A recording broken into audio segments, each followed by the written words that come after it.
So you want to tell me something about affairs? I want to tell you something. Listen carefully. No, well, first of all, thank you for joining us here at Marriage Partners. My name is Dr. Kevin Agarth. And I'm Sarah Apple. And we're here to serve you today, to share some good information. It's just going to be very conversational, informed. We're just going to have a good time and just visit, really. All right. Yeah, so we were talking not too long ago about the topic of affairs. Mm-hmm.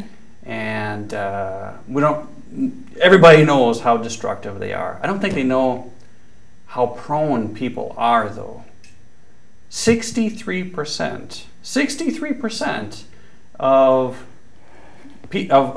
married couples have an affair. Wow. 63%? That's more than the 50% divorce rate. That's right. That's right. So 13% work through it. That's right.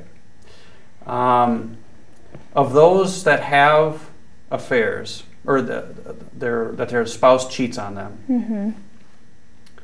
they report that being the most painful thing that they've ever experienced in their life. Well, they say it's like even more so than a death, or is that the divorce itself? No, that's absolutely right.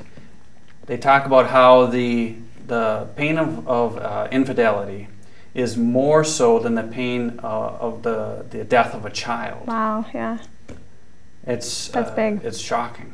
Now I've heard a lot of people say, "Oh, come on! If you lose your child, that's going to be much more painful." But listen, I mean, I've personally seen the interviews of individuals that have had an infidelity occur to them, and asked them that very question. And 2 of them did have the loss of a child, by the way. And they report that the death or the pain of an infidelity, of an affair, is more so than the death of a child. I said, well, explain that to me, because a lot of people are going to have a hard time believing that. And they say that the death of a child is accidental, just something that happens. So you're experiencing the loss, but it's just accidental. Whereas an affair is an intentional action a person does to you. And this is the person, by the way, that's committed to spend the rest of their life. So they're going to love you forever. Loving you forever, taking good care of you. And then the betrayal and all the lies it takes to have an affair. Mm-hmm. So not only are they experiencing that loss, but all the lies and the intentionality of it too. It's a big betrayal. It's a huge betrayal, isn't it? Yeah, yeah. I think also people, it hits their self-worth, their self-esteem. It just crushes them from the inside out, you know? Mm-hmm. I hear a lot of times, even with infidelities, people lose their jobs because they can't even focus on their jobs anymore. Mm-hmm. It's almost like their life just starts to crumble when they become a victim of it. Yeah, yeah, yeah. Yeah, absolutely. So we try very hard to steer people out of those pitfalls. We try to teach people that to fulfill their spouse's intimate emotional needs and not to let anybody else do that. And, by the way, I want to mention, I've recently read the statistics, and affairs happen in just about all relationships with regard to cross-section examples. So you might think that a psychologist would never have an affair, that they would have the insights required to not let that happen. Right. Mm-hmm. You might think that, and a lot of people won't like this, well, you might think that pastors, that their affair rates would be so much less than everybody else, but it's not. It's the same. Wow. It's the same. So it just goes to show you how addictive, really, an affair can be. So I'm very, very passionate about affair-proofing marriages, and I try to do that, and I know you try to do that by teaching others what it takes to be in romantic love, how to stay in romantic love, and a plan to carry that out. And so that's what we try to do. And I think another piece is just that boundaries. You got to set boundaries for yourself to protect yourself from temptation or, you know, spiking any interest in someone of the opposite sex. And so maybe you want to explain how you can set some boundaries for yourself to protect yourself. Yeah, absolutely. I get asked quite a bit. People ask me, well, what's wrong with having opposite sex friendships? What's wrong with that? And what's wrong with it is that it makes you highly susceptible to having affairs. Now, there's a lot of people that right now are going to say, "Oh, come on, what do you mean?" Well, here's the thing: is that affairs very, very rarely, hardly ever start from sex. Now, they of course will lead to that. But they hardly ever start with that being the intention. They're usually quite innocent in the beginning making. Very innocent. Right. People that are the person who is having the affair, oftentimes they feel very guilty about it. They know what they're doing is wrong. They just feel like they fell into it. Affairs generally start with one of the intimate emotional needs, and that's called heart-to-heart conversation. We define that really clearly in our material and in my book, Romantic Love's Subconscious Secrets, and the companion workbook. But that's generally how affairs start, is heart-to-heart conversation. Deep, intimate conversation. Yeah. And then there can be a showings of care. So if I was having a heart-to-heart conversation with you, and then have a showing of care towards you. Let's say you're really telling me about how something really hurt your feelings at work. And then if I was to say, "Oh, well, Sarah, you know, you're a good person. You know, you don't deserve that. You deserve better." Now I'm having a showing of care. And these things begin to build romantic love. Even if you're not wanting it to, it's still occurring, it's still happening. Because it's basically fulfilling an emotional need of mine, Yes. which my spouse is supposed to be doing, not a coworker or Yes. a friend of the opposite sex. Yes. So. And now, if we're here at the studio and there's a group of people around, executives and audience, and if you start to talk really respectful about me to other people when I'm around to hear about it, and you start to tell them about how passionate I am about helping people with their marriages, and about how you admire me and my selfless dedication, and let me plug myself a little bit more here, you know, and so as you start to really talk good about me, what is that? That's respect. A man's intimate emotional need of respect and admiration. And if that happens a lot, it's going to make me feel really, really good. If that happens a lot, it begins to build that romantic love. It starts, or build the feeling of affection till you breach the romantic love threshold. When that happens, then all bets are off. Once you breach that threshold, the brain releases dopamine and oxytocin, and we refer to it as that in-love feeling. And that really great feeling from those brain chemicals that gets released, it's like a positive feedback loop. And you just say, wow, this relationship I like to be around this is person. meant to be. It's like you think of it as like a godsend. You think of it as it's just meant to be. Right. And it perpetuates the whole loop and keeps you going. If you're married to somebody and you're having these feelings for somebody else, then sometimes a person thinks, well, the person I'm married to, they're just not right for me. I made a bad decision. I married the wrong person. I don't think I was ever in love with them. Exactly. They don't love me like this person does. Exactly. So it's a very slippery slope. It's a slippery, affairs that is. It's a slippery slope. It's so easy to get on the edge. And once you start to slide and a person's making really nice compliments to you and they're attractive and they just are very complimentary and caring, it's just easy to spend time with them because it feels good. So the main point is that you need to protect yourself from falling into the trap. Yeah. You got to set boundaries, not being rude to other people of the opposite sex, but just saying, you know, I'm married, I can't go out to lunch one-on-one with you. We can't have, you know, these phone calls or anything like that. You know, we have to stay professional. Group settings and things like that. Yeah. If they want to. Yeah. There's something that's called fence laws. Okay.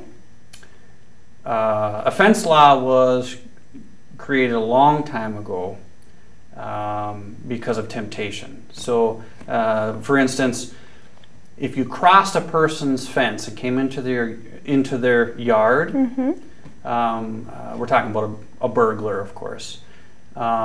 They can be found guilty before they even broke into the house, because there's an intention, and this can be shown.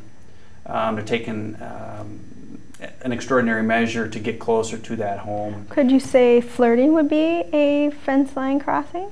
Exactly. Flirting is crossing the fence. You don't want to get anywhere near that house. When it comes down to an intimate emotional relationship, a romance, you don't want to get anywhere near that with somebody that's not your spouse. You don't want to compliment somebody in a way that would tend to make them have feelings towards you. You don't want to have a heart-to-heart conversation with them. This can be kind of tricky to do in today's day and age when we're in offices and we're around other people, and likability affects our promotion or promotability. These are tricky areas to navigate. But for the sake of your marital health, I think it's really important to think about it, to process through how you would handle certain circumstances, to not appear rude or appear stuck up, but yet respect the boundary of not letting anybody even come close to fulfilling your intimate emotional needs except for your spouse. I think you have to be careful. I mean, it reminds me of that Bible verse about fleeing from temptation. So even if you think there's a little temptation going on there, like just a spark in your head, you just got to flee that situation, avoid that person and whatnot. Don't even let it fester or grow or anything, you know? Yeah, that's so good. That's so good. That's so true. I think too that if a person begins to feel themselves tempted, even just a little attraction, just to kind of flee it, don't even ponder it. You could even pray about it or whatever, you know, just kind of letting it go from the get-go. Yeah, if, you know, and if I feel a little temptation to engage in a little bit too much heart-to-heart conversation, for instance, it sends off a warning flag to me that, hey, I probably need to spend a little bit more time with my significant other. I probably need to have more of that heart-to-heart conversation with my significant other. Because if I'm missing something there and I begin to find it in somebody else, it just helps to illuminate that I need to work on something there. Might be a good time to set up a date. That's right. With your spouse. That's right. Or a weekend getaway. You hear about the forbidden fruit. You know, if you fill up on the permissible fruit, you won't be hungry for the forbidden fruit. There you go. Isn't that right? Sounds good. So if you fill up on your veggies and you fill up on your steak and your you know, all the good healthy stuff, when it comes to that box of Twinkies, you'll look at it and say, "Yeah, they're good, but I'm not even hungry, so I don't want a Twinkie." And so then you don't have the forbidden. I think it's so much that I think that truth really plays out in relationships too. If you really put the effort in and you really put the time in to fulfilling each other's intimate emotional needs, even when you don't feel like it, but you go ahead and do it for the sake of the marriage. I believe that you'll be so full of romantic love that doesn't matter who comes walking by, you're not even going to take a look because you're so happy over here. So I think that's what we all want. Absolutely. We want to be completely satisfied and happy. It's just doing those two main things, making sure both parties are on board. And, you know, I think that's your affair proof right there. Yeah. You know, again, I just want to come back around one more time to the idea that a lot of people resist the idea of saying you can't have an opposite sex friendship. or that's a bad idea to cultivate that. You know, men and women are so different. They're different. The way that they think are different. Their emotions are very different. And if you can really, it would take a certain amount of development to have compatibility with the opposite sex party. And if you're already developing that kind of compatibility, let's say playing softball, and for myself, if there was some females on my team, and to really develop deeper friendships. Now, a lot of people say, well, what's wrong with that? What's wrong with having friendships? You know, my intention is not for it to lead into anything else. And I think you're just, you know, you're going a little too far there, Dr. Kevin, on that one. Well, here's what I would say. You know, let's look at the statistics. 63%, and nearly all those people feel really, really bad that this happened to them. They feel bad that they could have ever done that. They feel embarrassed. They don't know how things really got that far. Mm-hmm. And it just shows you that it's a very slippery slope. So it starts off with saying, you know, my intention is good, but I'm having a lot of fun with, let's say, Jenny at the softball field. We're just friends, that's all. Well, next thing you know, one thing leads to another. They're going out for a beer after the game, and they're just visiting. Mm-hmm. And too many beers is actually another bad idea. That'd probably be one of those fence laws. That is one of the fence laws, be drinking, you know. Yeah. I do think that couples can be friends, you know. So you can have couple friends, but again, you're not calling the opposite sex person on the phone to set up things. There's not that. There's only the woman talking to the girlfriend, you know, and the guy talking to the guy friend. But doing things as a couple setting, it can be really good for a marriage, but not that one-on-one. Again, you have to protect your friendships, you know, too. And then as those friendships begin to develop, and you want to still guard. Still have those fence laws up. So for instance, what I mean by that is, let's say you yourself needed something heavy moved. If you were to call up the male portion of your comparable friend and say, hey, can you come over? I mean, you know him really well. Everybody's been going out and having fun for long, you know, for years maybe. Say, hey, can you come over and just help me move this real quick? That's really, I mean, again, it may sound like we're going too far with things, but really, that's the very beginning. It's kind of a fence law for them to be in your home. The other parties aren't there. And say her love language is acts of service. Yes. You know, then he's fulfilling an emotional, intimate need of hers. So. Yes, by him coming over, it's a showing of care.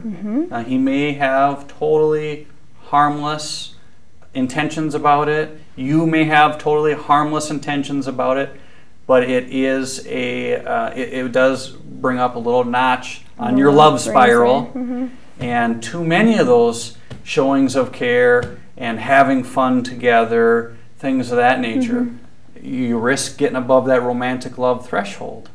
And then there's a strong attraction to them that you don't want to create. Yes. Right?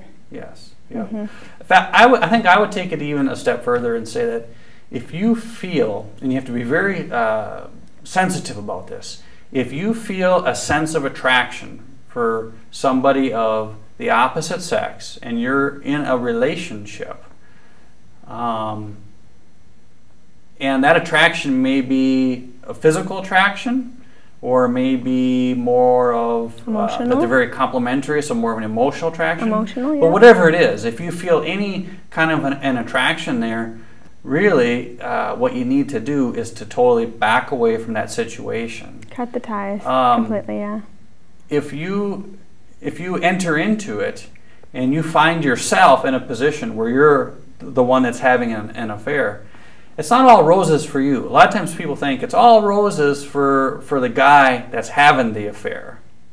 It's not. People that have an affair, not only do they devastate their wife and their family and their finances and everything else, but their life is not roses, because only 3% of affairs ever last. And of those, only 1.5% report being happy. So 1.5% chance. But even if you do end up happy, a lot of people report that, they report that they've had an affair, they happen to make it, which is a huge hurdle in the first place. It hardly ever lasts. But they always report, I'm terribly embarrassed about it. They always have that shame over them. It was a bad decision. It's a shame that it's a shame. This doesn't go away. So they don't win in the situation either. They have a terrible shame, and most of the time they say, you know what, as I got into this affair, there was things that I needed to learn, or that affair would have, it would have ended as well. I could have learned those with my first wife. I hear that all the time. I could have done those things with my first wife. I could have kept my initial marriage intact, my family intact, my children, the whole structure, the finances, the children, everything intact. So,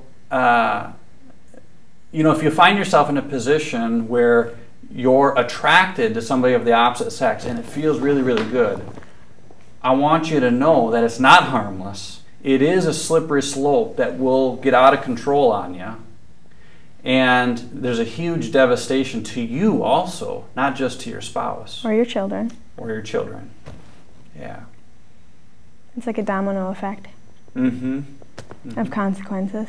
And we know that when parents have affairs and have divorces, we know that the statistics that the children will have affairs and divorces greatly goes up too.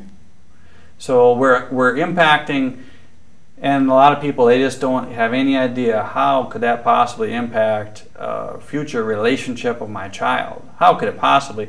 It's a statistical fact, it does.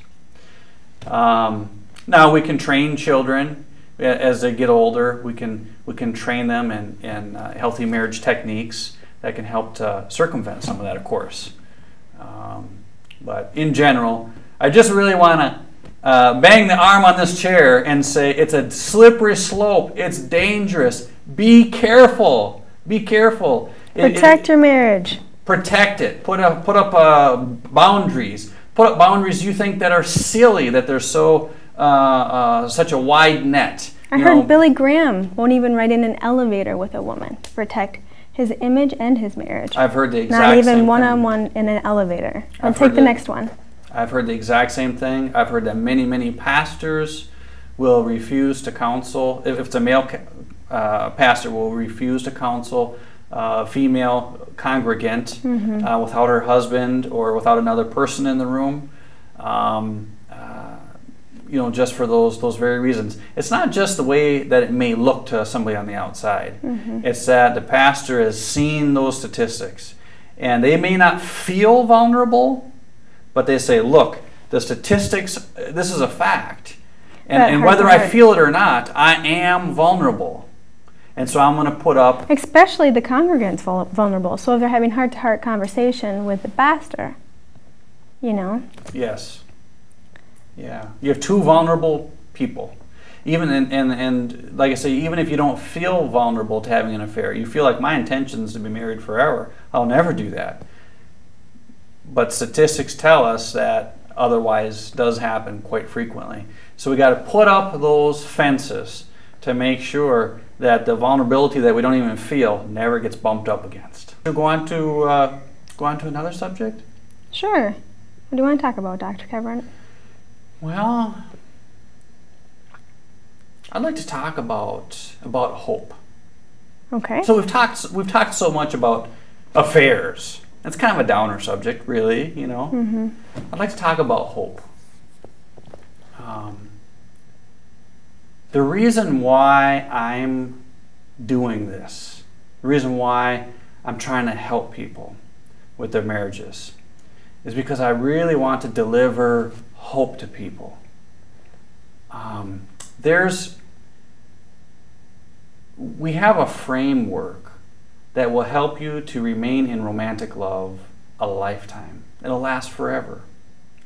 And I'm really passionate about teaching people these things and showing them how to do that, because I think that it just elevates a person's entire mood, an entire outlook for their future. Once they learn these things and they know them, they think, man, I'm going to have a wonderful marriage when that day comes. When that day comes, I'm going to have no fear because I know what it takes, and I'm going to do what it takes. And I'm so excited about this outlook here, and I'm excited about sharing it with other people, and I'm really just excited about raising up my children in that kind of an environment of a positive, loving, secure, secure atmosphere. Mm-hmm. And I really want to just convey that hope to all of our listeners. I want them to get that. I want them to understand that and to feel that. And I really want to encourage you, whether it's through fear-based, the destruction of an affair, or whether it's through a hope-based, I just want to encourage you to really dig into these good practices for having awesome marriages, because I know that it will bring you hope. It'll make you feel great. If you're in a current relationship, you'll feel so good about building that relationship up. Prepared. You'll be prepared. You'll feel prepared. It'll melt away the fear. And I'm just really excited about bringing that to millions and millions of people. Sounds awesome. Yeah. And I know you're excited about it. We've talked about this off camera. Mm-hmm. I know that you're excited about helping people with their marriages, helping people in general. It's going to help impact communities. I mean, having these children raised up in secure foundation houses, that's going to change everything. Yeah. There's way too many broken families out there. Yeah. And it's time for change. Right. And I know that you're passionate about our communities. You're passionate about our children and raising them up in really secure, good environments. Showing them what family and marriage is all about. Absolutely. I know that you're passionate about getting people's marriages straightened out. And then that's a model. So as the children are raised up underneath that model, that they don't even have to hardly think about it, and they'll follow that model themselves out in their own marriages and have wonderful marriages on their own because they're following a model that works every time. They've got examples set.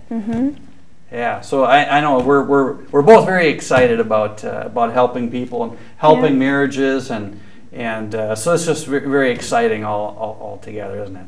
It very much is. Yeah, praise God, praise God. And it's really,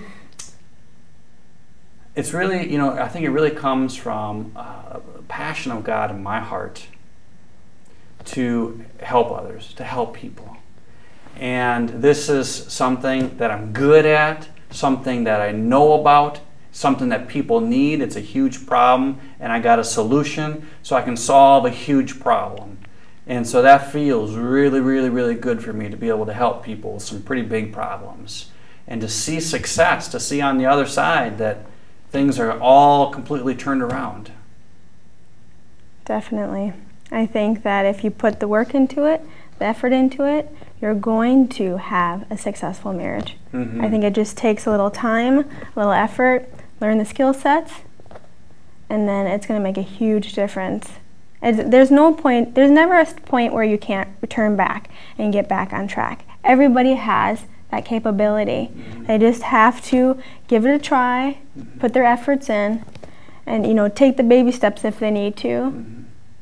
Yeah. But it's definitely possible. Right, absolutely. That makes me think of one thing that I talked about in the book a little bit, Romantic Love's Subconscious Secrets.